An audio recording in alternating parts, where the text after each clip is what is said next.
시간 함께 말씀을 받습니다. 이 복된 시간에 주시는 하나님의 말씀은 우리 계속해서 출애굽기 15장 13절에서 마지막 21절까지의 말씀입니다.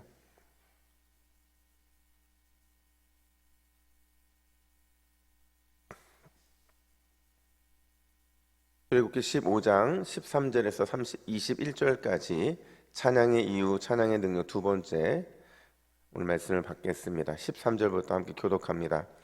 주의 인자하심으로 주께서 구속하신 백성을 인도하시되 주의 힘으로 그들을 주의 거룩한 처소에 들어가게 하시나이다.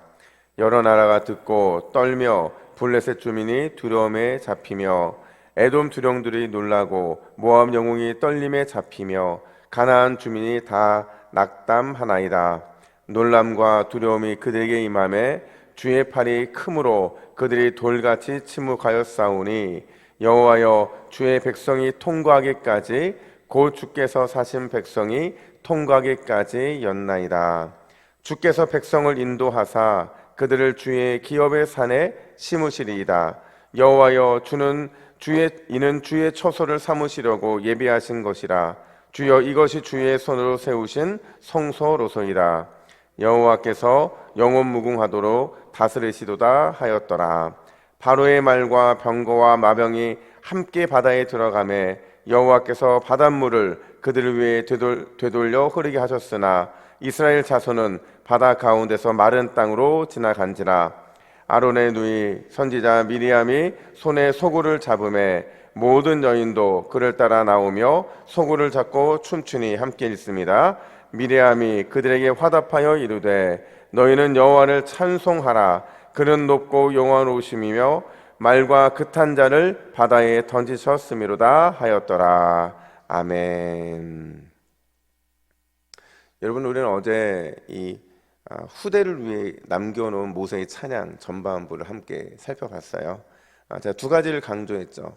찬양은 때가 있다는 것이었고, 또 찬양은 우리의 응답을 반드시 요구한다. 이 두 가지를 살펴봤어요.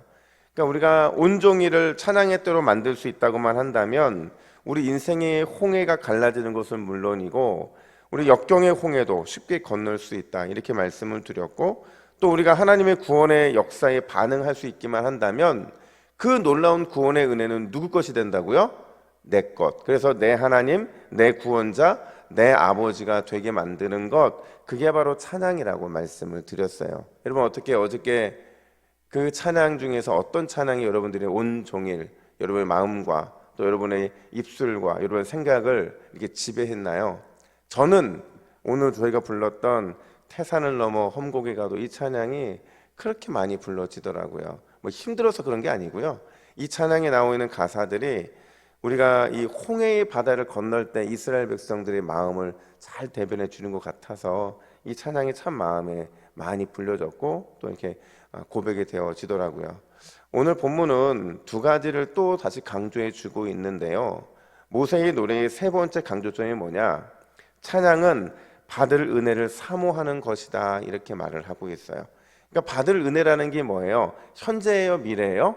미래라는 겁니다. 그러니까 찬양은 과거에 일어난 일들 그리고 지금 일어나고 있는 일들에 대한 고백이면서 동시에 미래에 일어날 일들에 대한 그 은혜를 사모하는 것, 거기까지 찬양이 나아가야 된다는 거예요. 여러분, 어제 본문 12절까지의 찬양과 오늘 13절부터 시작되는 찬양에 아주 중요한 기준이 하나 있어요. 그게 뭐냐면, 제가 왜 12절까지 나누고 13절부터 새롭게 시작을 하냐면, 앞선 이 12절까지의 내용은 과거에 포커스가 있는 거예요.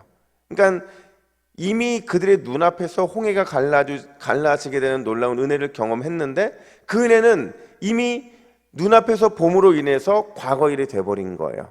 그 과거의 일에 대해서 하나님을 찬양하고 높였던 것이 12절까지의 내용이었다면 이 13절부터는 어디에 포커스가 있느냐? 앞으로 하나님께서 얼마나 놀라운 은혜를 베풀어 주실까? 이 홍해의 놀라운 은혜를 베풀어 주신 하나님께서 앞으로 얼마나 놀라운 은혜를 우리에게 부어주실까에 포커스가 있다라는 겁니다. 그럼 여러분, 모세와 이스라엘 백성들이 기대하는 그 미래, 그들이 하나님을 찬양하면서까지 우리 하나님에 대한 미래를, 주실 미래를 갈망하는 그 미래, 그게 과연 어떤 것일까? 우리 13절 말씀을 함께 읽을까요? 13절입니다. 시작. 주의 인자하심으로 주께서 구속하신 백성을 인도하시되 주의 힘으로 그들을 주의 거룩한 처소에 들어가게 하시나이다. 아멘. 여러분, 이 희망의 노래의 시작이 뭐냐면 주의 인자하심으로 이렇게 말을 하고 있어요. 주의 인자하심으로. 이 인자하심이라는 게 뭐냐면 여러분 잘 아는 단어예요. 헤세드. 이 헤세드는 우리는 변함없는 신실한 사랑이라고 알고 있는데 이런 뜻만 있는 게 아니라 절대 실패가 없는 사랑, 하나님이 한번 베풀어 주시기로 약속하셨으면 반드시 베풀어 주시고야 마는 사랑이 바로 이 헤세드라는 사랑이거든요. 그러니까 그들이요, 눈앞에서 홍해가 갈라지는 그게 누구를 사랑해서 베풀어 주셨다는 확신을 했다는 거예요? 이스라엘 백성들을 위해서 베풀어 주신 하나님의 크신 사랑이라는 사실을 그들은 깨달은 거예요. 근데 그게 단지 지금 또는 과거에 일어난 일이 아니라 그 실패가 없는 사랑이 나를 위해 부어졌다면 그 사랑은 앞으로도 더 놀라운 사랑, 정말 끝을 향해 달려가는 그 놀라운 은혜의 미래적 사랑까지도 포함하고 있다는 사실을 깨달은 거죠. 그러니까 이런 거죠. 지금 홍해를 갈라주셨어? 출애굽하는데 모든 도움을 주셨어? 이 모든 과정들은 앞으로 주어질 미래에 대한 엄청난 하나님의 사랑에 대한 예고편이었다는 거죠. 그 예고편을 보니까 이제는 어떤 기대감이 생기는 거예요. 물론 여러분 내일 본문에 가면 또 이 마라의 쓴물 이야기가 나와요. 근데 지금 오늘 본문만 초점을 맞추다 본다면 그 미래에 대한 하나님의 예고편을 보면서 그들은 놀라운 하나님의 은혜를 바라보기는 어디까지 나아가냐면 다시 13절을 보시면 그들을 주의 거룩한 처소에 들어가게 하시나이다 이렇게 말하고 있거든요. 거룩한 처소가 어디예요? 그들이 하나님을 예배하기 위해 보냄받은 그 예루살렘, 그들이 받게 될 그 하나님의 은혜의 축복의 땅은 적과 꿀이 흐르는 가나안 땅 거기잖아요. 거기까지 내다보면서 거기에 성소가 세워지고 거기에서 하나님을 예배하는 그 자리까지 모세와 이스라엘 백성들은 바라보고 있는 거죠. 얼마나 대단한 믿음의 고백입니까? 그래서 이제 13절부터 18절까지의 내용들을 보시면요, 반복되는 단어가 있어요. 주, 여호와 이런 단어가요, 제가 세보니까 15번이더라고요. 한글 성경에서만 15번이 나오더라고요. 뭘 강조하는 거예요? 홍해의 기적? 비록 이 기적이 전무후무한 기적이긴 하지만 이보다 더 놀라운 기적도 일어날 수 있다는 거예요. 뭐가 전제가 되면 주 여호와가 함께하는 이상, 그분의 헤세드, 인자하심, 결코 실패가 없는 사랑이 그들과 함께하는 이상 그들은 더 큰 능력도 볼 것이고 더 놀라운 하나님의 은혜도 누리게 될 것이다, 이 말을 하고 있는 겁니다. 그러면서 수많은 이방 민족들이 얼마나 두렵고 떨게 하는지를 보여주는데요, 그들의 반응을 보세요. 14절 보니까 떨었다, 두려움에 잡혔다. 15절 보니까 놀라고 떨림에 잡혔다, 또 낙담했다. 16절 보니까 놀라고 두려움과 돌같이 침묵했다. 이런 얘기들이 반복되고 있거든요. 여러분, 이스라엘 백성들이 그냥 그들이기 때문에 이렇게 그들이 놀라고 두려움에 사로잡히고 무서운 게 아니라 뭐가 무서운 거예요?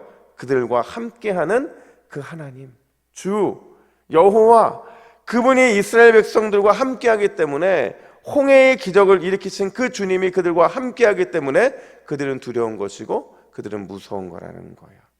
사랑하는 여러분, 홍해에서 시작된 이 구원의 역사가 가나안 땅에 정착 거기까지 이르는 그 미래까지 나아간 것처럼 오늘 우리가 하나님을 찬양하며 소망하고 오늘과 또 어제 함께 하셨던 그 하나님이 미래를 향한 그 하나님으로 나아가게 될 때 하나님께서는 그 찬양의 놀라운 은혜를 오늘을 넘어 미래까지로 우리를 인도하실 줄로 믿습니다. 결과를 보세요. 여러분, 여호수아 2장 9절 보면요, 이제 가나안의 첫 그 관문을 통과하는데요, 이스라엘 백성들이 40년 전에 찬양하고 40년 후에 그들이 그 땅에 들어갔을 때 그 백성들의 반응이 어떠했느냐, 우리 화면 보시고 같이 있습니다. 시작. 말하되 여호와께서 이 땅을 너에게 주신 줄을 내가 아노라. 우리가 너희를 심히 두려워하고 이 땅 주민이 다 너희 앞에서 간담이 농나니. 아멘. 40년 전의 일이잖아요. 홍해의 일은 40년 전의 일이고 이스라엘 백성들은 40년 전에 찬양을 올렸는데 그 찬양대로 하나님이 예고하셨던 대로 헤세드, 신실하심, 실패가 없는 사랑대로 지금 가나안 땅 사람들이 심히 두려워하고 간담이 녹았다 이렇게 말을 하고 있는 거죠. 여러분, 우리가 기대하며 찬양해야 될 이유가 바로 여기에 있는 줄로 믿습니다. 우리가 간절한 소망의 찬양을 담아서 미래에 대한 그 소망을 주님께 찬양으로 올려드릴 때 우리의 찬양은 기도가 되어서 반드시 더 크고 놀라운 응답으로 나타나게 될 줄로 믿습니다. 특별히 오늘 또 마지막으로 살펴볼 포인트가 있는데요. 그 포인트가 뭐냐? 미리암의 찬양이었어요. 여러분, 미리암의 찬양은 딱 한 절 나옵니다. 우리 21절입니다. 같이 읽습니다. 미리암이 그들에게 화답하여 이르되 너희는 여호와를 찬송하라. 그는 높고 영화로우심이요 말과 극한 자를 바다에 던지셨음이로다 하였더라. 아멘. 여러분, 저는요 솔직히 실망했어요. 미리암의 찬양인데 좀 다를 줄 알았어요. 뭔가 좀 독창적일 줄 알았어요. 그렇잖아요. 너무 큰 구원의 역사, 너무 큰 구원의 은혜가 이루어졌는데 어떻게 미리암은 모세가 1절에서 고백했던 찬양 이걸 완전 카피를 한 거예요. 그래서 보세요. 뭐 화답하여 이르되 너희는 여호와를 찬송하라. 그는 높고 영화로우시며 말과 극한 자를 바다에 던지셨음이로다. 너무 똑같잖아요. 1절하고. 그래서 제가 너무 실망했는데 왜 반복했을까를 고민하다 보니까 이해가 되는 거예요. 여러분, 찬양은 반복의 고백인 줄로 믿습니다. 찬양은 반복이에요. 왜냐면요 우리가 찬양이 100년 전, 10년 전, 5년 전 그 지어진 찬양이고 그 찬양이 우리에게 지금까지 이어지고 있는 이유는요 찬양이 반복이기 때문인 거예요. 왜 반복이냐면 하나님의 구원의 역사는 과거나 오늘이나 미래나 늘 한결같기 때문이라는 거죠. 과거의 찬양이 오늘 지금 이 순간 우리의 입술을 통해 불러질 때 그 찬양은 지금 그 동일한 영광의 은혜가 우리 지금 이 현재에 이루어지게 된다는 거죠. 그래 찬양은 반복이라서 우리가 수십 번 불러도 수천 번 불러도 수만 번 불러도 그 찬양은 과거에 일하신 그 하나님이 현재의 내 하나님으로 고백되어지고 놀라운 역사로 나타나게 된다라는 겁니다. 여러분, 오늘 본문을 보니까요 미리암의 찬양이 그냥 반복인 것 같지만 그냥 반복이 아니라요 그냥 반복이 아니라 뭔가 새로운 것들을 만들어내고 있더라고요. 20절 말씀 보세요. 우리 20절 같이 읽습니다. 시작. 아론의 누이 선지자 미리암이 손에 소고를 잡음에 모든 여인도 그를 따라 나오며 소고를 잡고 춤추니. 여러분, 이 장면 보면서 어떤 게 생각나세요? 이미 여러분 19절에서 이스라엘 백성들의 찬양은 끝났어요. 200만 년 넘는 사람들이 하나님을 찬양하고 영광스럽게 매듭에 지어가는 그 찰나에 갑자기 선지자 미리암이 손에 소구를 들고 찬양을 할 때 모든 여인들이 그를 따라 나와서 소구를 잡고 춤을 췄다 이렇게 말하고 있거든요. 찬양이 꺼져가는 순간에, 이 구원의 감격이 꺼져가는 순간에 그냥 찬양한 것이 아니라 손에 악기를 들고 하나님을 찬양하면서 꺼져가는 불씨를 더 강력한 하나님의 구원의 감격으로 그들이 이끌고 가더라는 거죠. 여러분, 이게 바로 찬양의 힘이라는 겁니다. 내가 하나님을 찬양할 때 내 옆에 있는 사람들이 함께 찬양을 하게 되고 내 옆에 있는 사람들이 함께 찬양을 할 때 그 찬양은 놀라운 바이러스가 되어서 모든 사람들의 마음에 하나님의 구원의 은혜와 영광을 임하게 한다는 거예요. 그래서 나로부터 시작된 반복이 다른 사람에게 반복하게 되고 그 반복을 통해서 구원의 놀라운 역사는 우리에게 나타나게 된다라는 거예요. 여러분, 저는 우리 동부교회가 그런 교회가 됐으면 좋겠어요.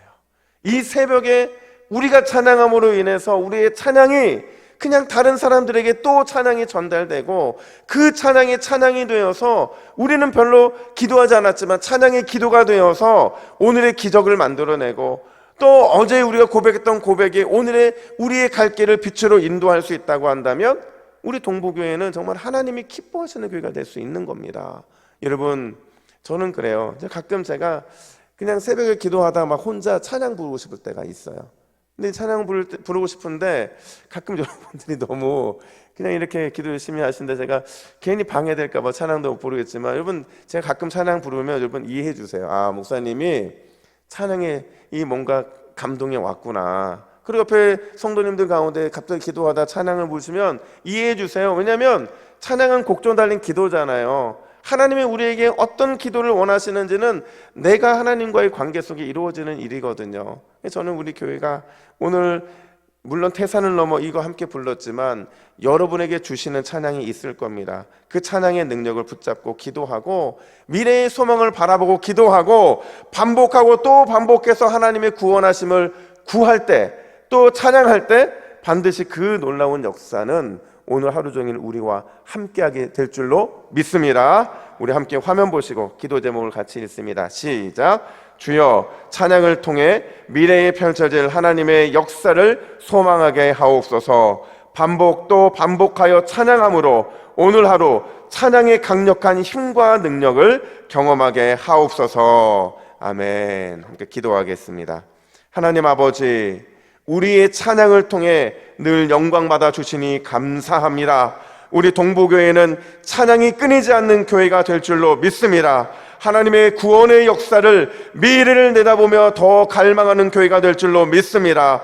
반복 또 반복 찬양하며 하나님의 강력한 힘과 역사를 오늘의 나의 구원의 하나님으로 느끼고 경험하는 귀한 은혜가 있도록 인도하여 주시옵소서. 강력한 구원의 주님을 소망합니다. 오늘도 우리와 동행하여 주시옵소서. 감사드리며 예수님의 이름으로 기도하옵나이다. 아멘.